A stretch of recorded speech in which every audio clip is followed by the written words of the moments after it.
আজ আমি কিছু ফল ফলাদি ও নানা রকম সবজি নিয়ে সবার সাথে হাজির হচ্ছি। এখানে আছে আমার শ্বশুরমশাই, বয়স্ক, অনেকটাই বয়স। একবেলা ভাত খায়, শুধু দুপুরবেলা শুধু ভাত খায়, রাতেও খায় না, সকালেও খায় না, অন্যান্য সব খাবার খেয়ে থাকে। ওনার জন্য সবসময় সব রকম যখন যেই ফল থাকে আনে। কালকেও এই ফলগুলো নিয়ে আসছে, তাই ভাবছি সবার সাথে শেয়ার করছি। যে এখানে আছে ড্রাগন, মালটা, এই ফলগুলো নিয়ে আসছে। এখন আমি এগুলিকে গুছিয়ে গাছিয়ে রাখবো। রাতে আনছে, সব কিছুই গোছানো হয়নি, এই জন্য এখানে নিয়েছি গোছানোর জন্য।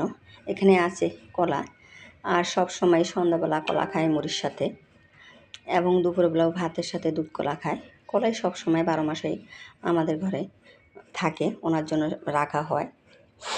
আর এখানে আছে গাজর, কাঁচা কলা, করলা, পেঁপে, এগুলো নিয়ে আসছে।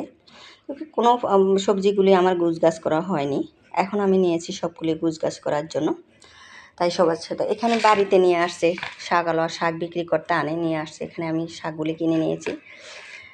তো কাল রোববার ছিল, শাকগুলি রান্না করা হয়নি। আর শাকগুলি বাজবে, এখন বেশি রান্না করব। এখানে আছে আমাদের গাছের সুপুরি। আমার পান খাওয়ার অভ্যাস আছে।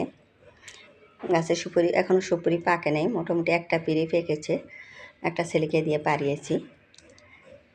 এখান থেকে কিছুটা সুপারি আমার যা হাসপাতাল কোয়ার্টারে থাকে তার জন্য অল্প কিছুটা পাকা সুপারি পাঠিয়ে দিয়েছি। আর এখানে পিঁড়ে রাখলে ডাকি সুপারি লাল হয়ে যায়, পাকে। কিছু কাঁচাগুলো আমি পিঁড়ে রেখে দিয়েছি। এই তো সব কিছু গুছিয়ে গাছিয়ে এখন রাখবো। আর এই ফলগুলো আমি ফ্রিজে রাখি না, কারণ ফ্রিজের ফল খাওয়া নাকি ভালো না। তার জন্য আমি ঝুড়িতে এইভাবেই গুছিয়ে রাখি, ফ্রিজে রাখা হয় না। ফ্রিজের কোনো জিনিসই খাওয়াটা নাকি ঠিক না, এই তো এইভাবে রাখি।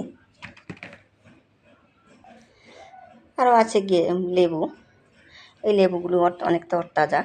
আমাদের পাশের বাড়িতে লেবু গাছ থেকে, ওইখান থেকে সকালবেলা এই লেবুটা আগের অনেক দিনই ওনার কাছ থেকে লেবু আনি, 3-4 আলি করে।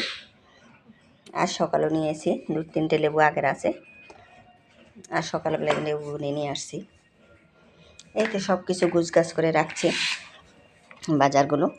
আর দুপুরের জন্য রান্না বান্নার জন্য আয়োজন করছি। এখন সব কিছু দুপুরের জন্য রান্না বান্নার জন্য আয়োজন করব। সবাই ভালো থাকবেন, টাটা।